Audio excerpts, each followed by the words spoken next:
Company నుంచి వెలువడే రసాయన వ్యర్థాలు లింగోజిగూడెం వాసుల పాలిట శాపంగా మారింది.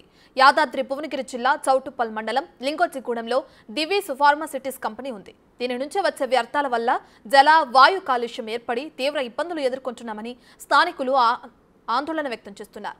అనారోగ్యం బారిన పడడమే కాకుండా జీవనోపాధి సైతం కోల్పోయే పరిస్థితి తలెత్తిందని, తమ గోడు వినే నాదుడే లేడా అని వేడుకుంటున్నారు.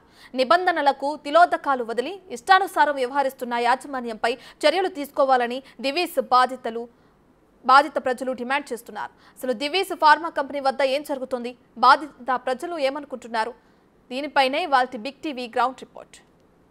యాదాద్రి భువనగిరి జిల్లా చౌటుప్పల్ మండలం లింగోజిగూడెం వద్ద ఉన్నటువంటి దివీస్ కంపెనీ వల్ల మేము చాలా రకమైనటువంటి ఇబ్బందులు పడుతున్నామని చెప్పేసి ఈ లింగోజిగూడెం చుట్టుపక్కల ఉన్నటువంటి ప్రాంతవాసులు మాత్రం వాపోతున్న పరిస్థితి నెలకొందని చెప్పవచ్చు. ముఖ్యంగా ఈ లింగోజిగూడెం వద్ద ఏర్పాటు చేసినటువంటి యొక్క దివీస్ కంపెనీ నుండి వచ్చే వ్యర్థాల వల్ల వాయు కాలుష్యంతో పాటు భూమి కాలుష్యం అంటే పూర్తిస్థాయిగా నీటి కాలుష్యం కూడా ఏర్పడి అనేక రకమైనటువంటి రుగ్మతలకు రోగాలకు గురవుతున్నామని చెప్పేసి కూడా ఈ ప్రాంత వాసులు మాత్రం చెప్తున్నటువంటి పరిస్థితి నెలకొని చెప్పవచ్చు. ముఖ్యంగా ఈ దివీస్ కంపెనీ వల్ల దివీస్ కంపెనీ చుట్టూ ఉన్నటువంటి గ్రామాల ప్రజలు మొత్తం పూర్తి స్థాయిలో పొల్యూషన్ అయినటువంటి వాతావరణం మేము సేవిస్తున్నాము. దానివల్ల మేము రోగాల బారిన పడుతున్నాము. అదేవిధంగా పంటలు పండటానికి కూడా వీల్లేని విధంగా ఈ దివీస్ కంపెనీ నుంచి వచ్చే వ్యర్థాల వల్ల పంటలు కూడా పండలేని పరిస్థితి తలెత్తింది. దానివల్ల మేము చాలా అవస్థలు ఫేస్ చేస్తున్నామని చెప్తున్నారు. ప్రజెంట్గా మనం చూసినట్లయితే మనం విజువల్స్లో గమనించవచ్చు ఈ యొక్క దివీస్ కంపెనీ ఏ విధంగా విస్తరించిందో మనము ప్రజలకు విజువల్స్ గమనించవచ్చు. ఈ దివీస్ కంపెనీది 1990వ సంవత్సరంలో ఏర్పాటు చేశారంటే దాదాపు 34 సంవత్సరాల కాలం అయింది.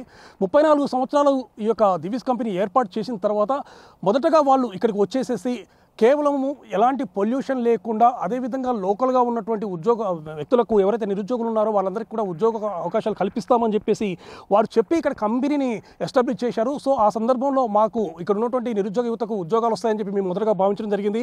అదేవిధంగా మా ఏరియాలో ఒక కంపెనీ అనేది ఏర్పడితే దానివల్ల ఇంకా అనేక రకాల ఉపయోగాలు ఉంటాయని చెప్పి మేము భావించాము. మా గ్రామాలు కూడా డెవలప్ అవుతాయని చెప్పి మేము భావించాము. కానీ ఈ కంపెనీ ఏర్పాటు చేసిన తర్వాత మా డెవలప్మెంట్ పోగా మేము అసలు ఉండలేని పరిస్థితి తలెత్తింది. మా గ్రామాలు వదిలిపెట్టి వెళ్లాల్సిన పరిస్థితులు దాపురించాయని చెప్పేసి కూడా ఇక్కడ ఉన్నటువంటి ప్రాంత ప్రజలు మాత్రం చెప్తున్నటువంటి పరిస్థితి ఉండడం జరిగింది. ప్రజెంట్గా మనము ఇక్కడ ఈ లింగోజిగూడెం దగ్గర ఉన్నటువంటి దివీస్ కంపెనీ దగ్గర రావడం జరిగింది. ఈ దివీస్ కంపెనీకి సంబంధించేసి ఎలాంటి ప్రాబ్లమ్స్ ఫేస్ చేస్తున్నారు అనే విషయాలను ఇక్కడ ఉన్నటువంటి స్థానికులు అడిగి తెలుసుకుందాం.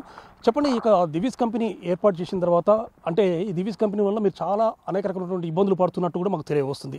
చాలా రకాల ఇబ్బందులు పడుతున్నారు. ముఖ్యంగా శారీరక బాధలతో పాటు అదేవిధంగా ఇక్కడ ఉన్నటువంటి మీకు సంబంధించినటువంటి జంతువులు ఇటువంటివి కూడా చనిపోతున్నట్టు కూడా మనకు తెలియవస్తుంది. అసలు ఏంటి ఇక్కడ మొత్తం మీద దాదాపు ఇప్పుడు 20-25 ఏళ్ళ సంధి మాకు వచ్చిన ఇబ్బందులు అటువరకు ఏ ఇబ్బంది లేకుండే. ఈ కంపెనీ అయితే ఎప్పుడైతే ఇక్కడ కట్టిర్రో అప్పటి నుంచి చాలా ఇబ్బందుల పాలవుతున్నాం. పంటలు వండకుండా, పంటలు లేకుండా, ఒడ్లు వంటలేవు, బోర్లలో నీళ్లు ఖరాబ్ అవ్వటం. ఆ బోర్లు వాళ్ళు వేసి 500 ఫీట్లు 600 ఫీట్లు బోర్లు వేసి ఈ కాలుష్యమైన నీళ్ళని ఆ బోర్లలో వదలటం, మా నీళ్లు ఖరాబ్ అవ్వటం, మాకు పంటలు వండకపోవటం. ఇంకొకటి పశువులు బర్రెలు కూడా వాటితోటి ఈ కంపెనీ వల్ల ఎఫెక్ట్ జరిగి చనిపోతాం. ఒకటి మనుషులకు కూడా బీమారీలు, అడ్డమైన గుండెపోట్లు, చెడ్డపడ్డ బీమారీలు ఎక్కువ శాతం. చుట్టుపట్టు దాదాపు 20-25 ఊర్ల పెట్టు అన్ని ఇబ్బందులే. ఏనాటి ఎప్పటికైనా ఇప్పుడు ఇది కంపెనీ వచ్చిన సంది మాకు మాత్రం ఎన్నడూ నిమ్మలం లేదు. ఎన్నడూ రోగాలు, మా గొర్రెలు బతకపోవటం, బర్రెలు బతకపోవటం, కుక్కల కాళ్ళు కూడా వంకరపోవటం, అటువంటి ఇబ్బందులు మేము ఎదుర్కొంటున్నాం. ఎప్పటి సందో నేను కూడా చేసినా నాతోటి కాలే.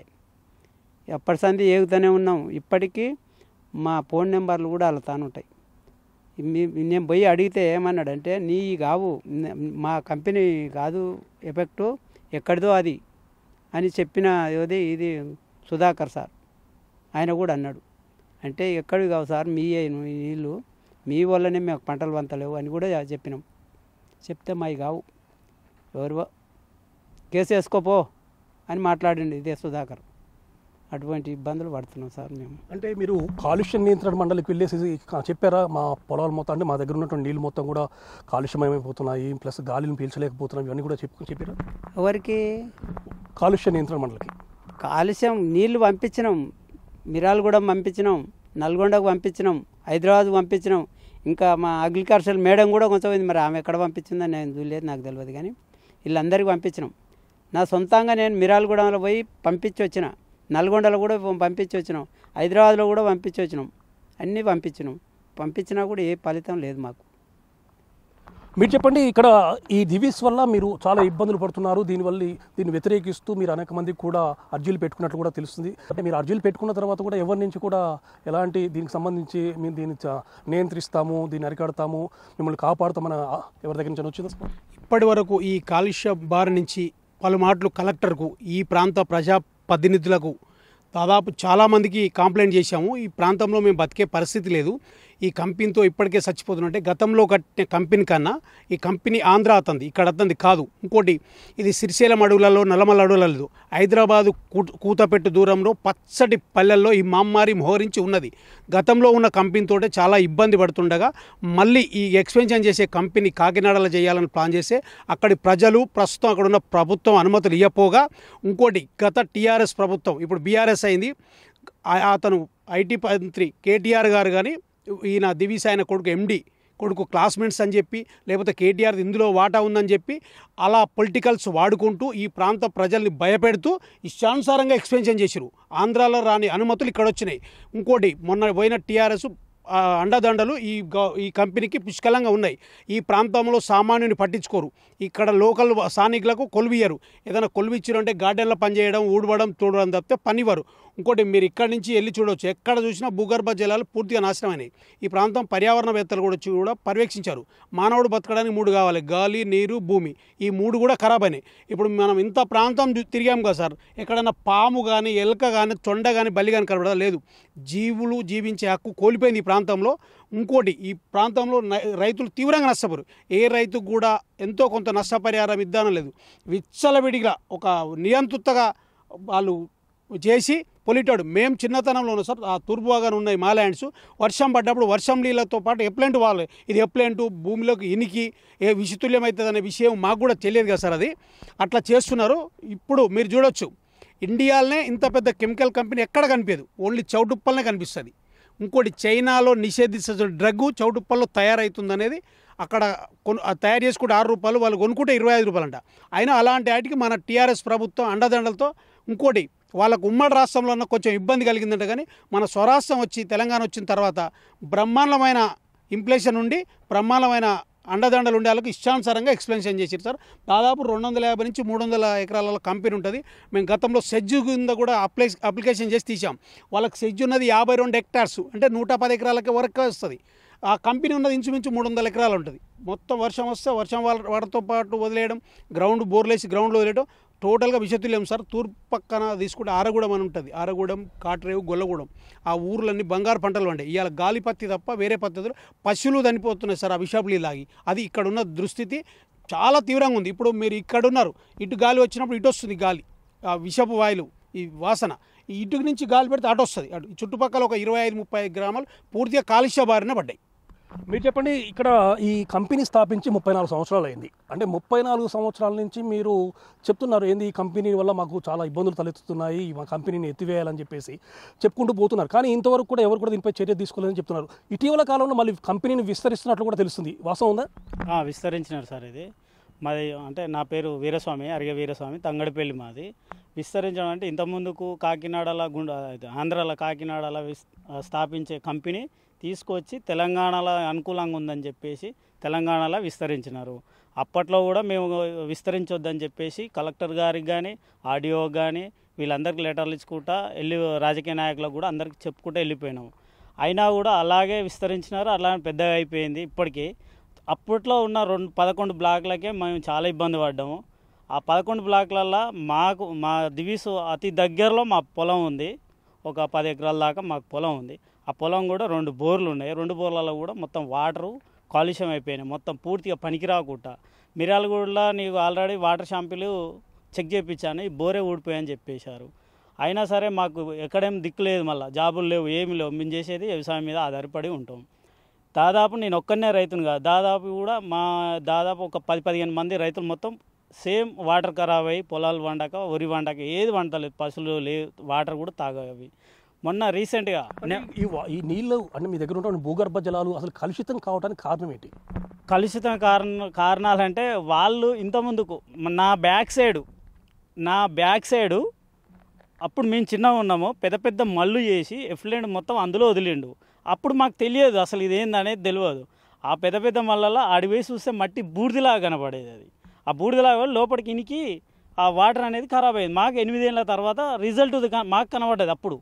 అయితే అప్పుడప్పుడు పశువులు అలా కొట్టుకుపోయి గొర్రెలు కొట్టుకుపోయి చూస్తే ఏమైంది అంటే ఈ పైప్ లైన్ తీసుకొచ్చి బోరు వేసి 1000 ఫీట్ల లోతు బోర్లు వేసి అందులో వాటర్ వదిలేదు. ఆ వదిలేని నీళ్ళే మాకు భూగర్భ జలాలకు వెళ్ళి మా బోర్లకు అందుతుంది. అది దీనివల్ల పంటలు పండగపోవటము, అదేవిధంగా మీరు ఇంతకుముందు ఒక పెద్ద ఆయన చెప్పాడు ఇది చాలా జంతువులు కూడా చచ్చిపోతున్నాయని చెప్పేసి, ఇవన్నీ జరుగుతూనే ఉన్నాయి. ఆ వాటర్ తోటి మన జాతీయ పక్షి అని చెప్పేసి జాతీయ లెవెల్లో అన్నీ తీసుకుంటాం. నెమలి చనిపోయింది. ఆల్రెడీ ఒక జింక వచ్చింది ఇక్కడ, జింక కూడా అవే నీళ్ళు తాగి చనిపోయింది. నెమలీలు అయితే మామూలుగా చనిపోవట్లేదు. అసలు నేను వాటిని చూసి కూడా మొక్కలు ఆ బూడిద అనేది మొత్తం అసలు ఏంది అది. ఈ కంపెనీ వల్ల జంతువులు పోతున్నారు, మనుషులు పోతున్నారు, అసలు జనాలు అనేది మొత్తం ఉండరు ఇక్కడ. అది రీసెంట్గా నేను ఒక ఆగు ఇదే వాటరు మా పశువులు ఉన్నాయి, అదే వాటర్ తాపిన ఒక 2 నెలలు తాపినట్లనే కంటిన్యూగా. దానికి గర్భసంచి ఖరాబ్ అయిపోయింది. ఇక ఎట్లా పోతారండి జీవాలే, మూగ జీవాలే అవి కూడా. మరి మేము ఏడికెళ్ళి తెచ్చి నీళ్ళు పోయాలి అట్లా కూడా మేము ఇంటికాడికి వెళ్ళి నీళ్ళు తీసుకొచ్చి పోసేది. ఇక మా తోటి కావట్లేదు. ఇక అది కాంట్రాక్ట్ తోటి ఇప్పుడు ట్రాక్టర్ తోటి తీసుకొచ్చి ఇప్పుడు మళ్ళీ పోస్తున్నాం. ఎప్పుడైతే గర్భసంచులు ఖరాబ్ అవుతున్నాయి అన్నారు అవే పాలు మనం బితికి కేంద్రాల్లో ఎన్నో పోస్తాం. ఇప్పుడు మళ్ళీ ప్రజలేగా తాగేది. అది ఒకరి ద్వారా ఒకరి నుంచి వ్యాపిస్తుంది కదా. అది అదేవిధంగా మరో యువకుడు ఉన్నాడు. చెప్పండి, మీరు ఇక్కడ కంపెనీ ఎస్టాబ్లిష్ చేస్తే ఉద్యోగ అవకాశాలు వస్తాయి, సో ఇక్కడ ఉన్నటువంటి నిరుద్యోగులందరికీ కూడా ఉపాధి లభిస్తుందని చెప్పి భావించారు. ఏమైనా ఉద్యోగ అవకాశాలు ఇచ్చారా లోకల్ వారికి? అవునండి, మీరు చెప్పినట్టుగా ఇక్కడ కంపెనీ పెడితే పట్టణం అభివృద్ధి అవుతుంది, నిరుద్యోగులకు అందరికీ ఉద్యోగాలు వస్తాయనే ఆలోచనతో ఉండే. కానీ ఉద్యోగాలు అనే మాట కాదు, అసలు ఆ ఊసు కూడా వాళ్ళు తీయనియరు. ఇక్కడ ప్రాంతంగా లోకల్గా కష్టాలు నష్టాలు అనుభవించేది, ఈ నష్టపోయేది మాత్రం లోకల్లో మాత్రం అయితే ఉద్యోగాలు పొందేది మాత్రం బయటి ప్రాంత వాసులు అవుతున్నారు. ఒకవేళ అందులో ఏమైనా ఉద్యోగాలు అడపదడప ఇచ్చినా కూడా అదేమన్నా లేబర్ వర్క్స్ మాత్రమే, కానీ మిగతా జాబులు మాత్రం ఇక్కడ లోకల్లోకి ఇయ్యని పరిస్థితి ఉందండి. అరగతుల్ని చదువుకున్న యువకులు కూడా ఇక్కడ ప్రాంత వాసులకు ఉద్యోగాలు అక్కడ గేట్ దగ్గర కూడా రానివారు. ఏమున్నా బయట ప్రాంత వాసులకు అక్కడ ఉద్యోగాలు కల్పిస్తారు. హయ్యర్ పొజిషన్లోనే వాళ్ళకి సంబంధించిన వాళ్ళ ప్రాంత వాసులకే ఉంటారు. స్వరాష్ట్రం సాధించడంగా కూడా ఇదే పరిస్థితి ఉంటే మనం సాధించుకున్నది ఎందుకు? ఇక్కడ ఉన్న ప్రజాప్రతినిధులు ఏం చేస్తున్నారు, ఎమ్మెల్యే గారు ఏం చేస్తున్నారు, ఆ పై స్థాయి అధికారులు ఏం చేస్తున్నారు, నాయకులు ఏం చేస్తున్నారు, వీళ్ళందరూ దీని మీద ఖచ్చితంగా చర్యలు చేసుకోవాల్సిందో కోరుతా ఉన్నాం. మీరు చెప్పండి మళ్ళీ ఒకసారి, ఇక్కడ అంటే గతంలో అంటే బీఆర్ఎస్ ప్రభుత్వ హయాంలో ఈ యొక్క ఫ్యాక్టరీకి సంబంధించేసి వాళ్ళ ఇష్టానుసారం వ్యవహరించుకుంటూ పోతున్నారని చెప్పారు. ఇటీవల కాలంలో కాంగ్రెస్ పార్టీ కూడా ప్రభుత్వం ఏర్పాటు చేయడం జరిగింది. ఈ విషయాన్ని రేవంత్ రెడ్డి దృష్టికి తీసుకెళ్ళినట్టు కూడా తెలుస్తుంది. ఏమన్నారు? ఇంతకుముందుకు రేవంత్ రెడ్డి గారు పీసీసీ ఉన్నప్పుడే ఆయన దృష్టికి తీసుకెళ్ళాము, కొన్ని లెటర్స్ కూడా ఇచ్చాము. అప్పుడు అధికారంలో లేరు. మొన్న ఈ మధ్య కాలంలో కూడా ఆయన దృష్టికి తీసుకెళ్ళాము. మా దగ్గర ఉన్న ఫైల్స్ మొత్తం చాలా చిటా ఉంది. ఎన్జిటీలో కూడా కేసు వేసాము. వీళ్ళ దగ్గర ఎన్జిటీకి కూడా కేసు వేసినాం. ఎన్జిటీలో ఒక కేసు ఉంది. ఖచ్చితంగా ప్రజాపాలన వచ్చింది. మా ఈ ప్రాంత ప్రజలకు మేలు జరిగే వరకు కొట్లాడుతూనే ఉంటాం. ఖచ్చితంగా సీఎం గారి దృష్టికి తీసుకెళ్తాం, ఎమ్మెల్యే గారి దృష్టికి తీసుకెళ్ళాం. గతంలో కూడా రాజగోపాల్ రెడ్డి అప్పుడు ఎమ్మెల్యే ఉన్నప్పుడు సీఎం దృష్టికి కూడా తీసుకెళ్ళి దీన్ని పరిష్కారం అయ్యే వరకు పోరాడతాం సార్. ఇంత భయంకరమైన భయంతో బతుకుతున్నారు ఈ ప్రాంత ప్రజలు. ఎప్పుడేమయ్యేది తెలియదు. ఇప్పుడు ఎల్జీ ఫార్మర్స్లో బ్లాస్ట్ అయింది, ఎట్లా చచ్చిపోయారు జంతువులు కానీ మనుషులు కానీ. ఇది అంతకు 1000 రెట్లు ఎక్కువ. ఏదైనా జరిగితే ఇక్కడ కొన్ని లక్షల ప్రాణులు ఒకటే నిమిషంలో ప్రాణం కోల్పోతాయి. చెప్పండి, చివరిగా ఈ ఫ్యాక్టరీకి సంబంధించి ఇబ్బందులు పడుతున్నారు కాబట్టి దీనికి సొల్యూషన్ ఏమేమి ఉంటే బాగుంటుంది భావిస్తారు? సొల్యూషన్ ఏముంటుంది సార్, ఏముండదు. దాదాపు ఇక్కడ ఉన్న లోకల్ ప్రజలు మొత్తం చౌటుపల్లి మండలం కానీ, నారాయణపూర్ మండలం కానీ, చిట్యాల మండలం ప్రజలందరూ ఏకమైతే ఆ కంపెనీ మొత్తం కింద నేలమట్టం అవుతుంది. అట్లా కాకుండానే ఈయన ఏం చేస్తాడు, దివిసోళ్ళు మొత్తం ప్రజల్ని ఈ రాజకీయ నాయకులకు నీకింత నీకింత ఎమ్మెల్యే కానీ ఎవరైనా కానీ మొత్తం వాళ్ళ తొత్తులే అయిపోతున్నారు. కానీ ఎవరు కరెక్ట్గా న్యాయం కోసం ప్రజలు కష్టపడుతున్నారు, న్యాయం కోసం చేద్దామనేటోళ్ళు ఏ రాజకీయ నాయకులు లేడు. ఒకవేళ ఉన్నా కూడా ఇంకోటి సిరిసిల్లలో నష్టపోయేది మేము. ఇక్కడ సిరిసిల్లలో ఎక్సలెంట్ స్కూల్ కట్టిండు. ఇక్కడ ఈ మన చౌటుపల్లి మండలంలో చూపెట్టమని అంత మంచి స్కూలు సిఆర్ఆర్ ఫండ్స్ కింద. అసలు అట్లా ఆ స్కూల్ ఎట్లుందో కూడా ఒకసారి మీరు కూడా దాంట్లో కొడితే కూడా వస్తుంది. కానీ సూపర్ ఉంది ఆ స్కూలు. మరి ఇక్కడ సిఆర్ఎస్ఎఫ్ ఫండ్ తీసుకుపోయి అక్కడ పెట్టడం అవసరం ఏముంది? ఇప్పుడు ఇంకోటి, ఏ గుళ్ళో చూసినా ఏడ చూసినా ఇక్కడ లోకల్ వాళ్ళు ఇక్కడ ఉన్న వాళ్ళు ప్రజలందరూ ఆగం కానీ నష్టం చచ్చిపోని ప్రతి ఒక్క గుడిలో దివీస్ వాటర్ తిరుపతి వరకు ఉంది. ఇక్కడ తిరుపతి వరకు కూడా ఉంది. ఎందుకండి అవన్నీ? నువ్వు చక్కగా చక్కగా చేస్తే అంత దూరం పెట్టే అవసరం ఎక్కడిది? నువ్వు ఇవి చేస్తున్నా అవి చేస్తున్నా అని చెప్పి కాగితాల మీద పేపర్ రాసి డబ్బులు వెనకేసుకుందాం తప్ప ఏం లేదు ఆడ. అంటే ఏ గ్రామానికి కూడా సిఎస్ఆర్ ఫండ్స్ ఇవ్వట్లేదు. మేము అనేది ఏంటంటే సిఎస్ఆర్ ఫండ్స్ ఇస్తున్నారు. సిఎస్ఆర్ ఫండ్స్ అనే వాటిని బూచిగా చూపి మీరు ఎంతో కొంత మీరు దాంట్లో మీరు అవినీతి చేసే దాంట్లో ఏదో 1% ఏదో మైన్యూట్గా ఏదో సిఎస్ఆర్ ఫండ్స్ ఇచ్చి అవి మాకు రాజకీయ నాయకులు దివీస్ త్రూ వచ్చిన అభివృద్ధి పనులను వాళ్ళు చెప్పి ప్రజల్ని మోసం చేయొద్దు. తక్షణమే ఇక్కడ చుట్టుపక్కల ఫస్ట్ నష్టపోతున్న రైతులకు నువ్వు నష్టపరిహారం చెల్లించాలి. ఎక్కడనో కాళహస్తిలో శ్రీశైలంలో ఇంకెక్కడో జలప్రసాద కేంద్రాలని నువ్వేదో దివీసు బోర్డేసి నువ్వేదో సమాజ సేవ చేస్తున్నట్టు ఉద్ధరిస్తున్నట్టు అవన్నీ బంద్ చేసి ఫస్ట్ నష్టపోతున్న రైతులకు నష్టపరిహారం చెల్లించాలా. ఇక్కడ లోకల్ గీత కార్మికులకు కానీ ఇంకొకరికైనా సరే వాళ్ళకి నష్టపరిహారం చెల్లించాలి. లోకల్గా చదువుకున్న పిల్లలకు ఉద్యోగాలు కల్పించాలి. అవన్నీ ఇంకోటి నిబంధనలకు లోబడి నువ్వు పనిచేయాలి. ఈటీపీ ప్లాంట్ రన్ చేయాలా. వాటన్నిటిని నువ్వు నిబంధనకు లోపడి రన్ చేయించి ఇక్కడైనా నష్టాన్ని తగ్గించే ప్రయత్నం చేయాలి. అధికారంగా నీకు నిబంధనలకు లోబడి పనిచేయడంతో పాటు నీకు ఏవైతే ఏమంటారు వాటిని పర్మిషన్ లేవో ఆ బ్లాక్ని ఎక్స్టెన్షన్ మానేయాలి. దీనిపైన ఖచ్చితంగా ఎవరైతే ఈ రాజకీయ నాయకులు కకృతి పడకుండా, ఎందుకంటే మేము బతుకుతున్నాం వాళ్ళు అనుకుంటారు ఏంటంటే మేము ఇక్కడ ఉండట్లేగా అనుకుంటారు. కానీ ఉన్నందే సరే ఇక్కడ ఉన్నప్పుడైతే నీళ్ళు తాగాల్సిందే, పాలు తాగాల్సిందే, ఫుడ్ తినాల్సిందే. మాదే కాదు వాళ్ళ పిల్లల భవిష్యత్తు కూడా ఖరాబ్ అవుతుంది. కాబట్టి కాంగ్రెస్ ప్రభుత్వాన్ని మీ సందర్భంగా మేము ఏం కోరుతున్నాం అంటే ఇప్పుడైనా మీరు ఈ యొక్క ప్లాంట్ మీరు ప్రతిపక్షాలు ఉన్నప్పుడు దీని మీద విమర్శలు చేసిరు, ఇప్పుడైనా మీరు వచ్చారు కాబట్టి మీరు ఖచ్చితంగా చర్యలు తీసుకోవాలా. ఆ నిబంధనలకు లోబడి పనిచేసేటట్టు దాని మీద ఆంక్షలు విధించాలా. పర్మిషన్ లేనిది ఎక్స్టెన్షన్ అవుతున్న బ్లాక్ని తక్షణమే నిరోధించాలి. ఇవన్నీ ఇచ్చి ఉద్యోగాలు తక్షణమే చదువుకున్న పిల్లలకు ఉద్యోగాలు కల్పించే దిశగా మీరు ప్రయత్నాలు జరపాలి. ఈ సందర్భంగా మేము అదే కోరుతా ఉన్నాం. మొత్తానికి ఈ యొక్క దివీస్ కంపెనీ వల్ల మేము అనేక రకమైనటువంటి అవసరాలు పడుతున్నాము. ప్రతి విషయంలో దివీస్ కంపెనీ ఇక్కడ మా ప్రాంతంలో ఉంది, కానీ అభివృద్ధి మాత్రం వేరే ప్రాంతంలో జరుగుతుంది. ఇక్కడ ఉన్నటువంటి యువకులు కానీ అదేవిధంగా ఇక్కడ ఉన్నటువంటి అన్నదాతలు కూడా అన్ని రకాలుగా నష్టపోవాల్సిన పరిస్థితి తలెత్తింది. అదేవిధంగా నిబంధనలు ఉల్లంఘించేసేసి పరిశ్రమ నడుపుతున్నారు. సో నిబంధనలు ఉల్లంఘించినటువంటి ఈ యొక్క పరిశ్రమపై తప్పనిసరిగా ప్రభుత్వం అనేది చర్యలు తీసుకోవాలి. అదేవిధంగా ఉన్నటువంటి పరిశ్రమ నుండి ఈ యొక్క రసాయన వ్యర్థాలు అనేవి బయటికి రాకుండా చేసి మా యొక్క ప్రాణాలు కాపాడాలని చెప్పేసి కూడా దివీస్ కంపెనీకి సంబంధించినటువంటి బాధితులు వాపోతున్న పరిస్థితి అయితే ఉంది. దివీస్ కంపెనీ నుండి కెమెరామెన్ రవితో పుల్లారావు, బిగ్ టీవీ.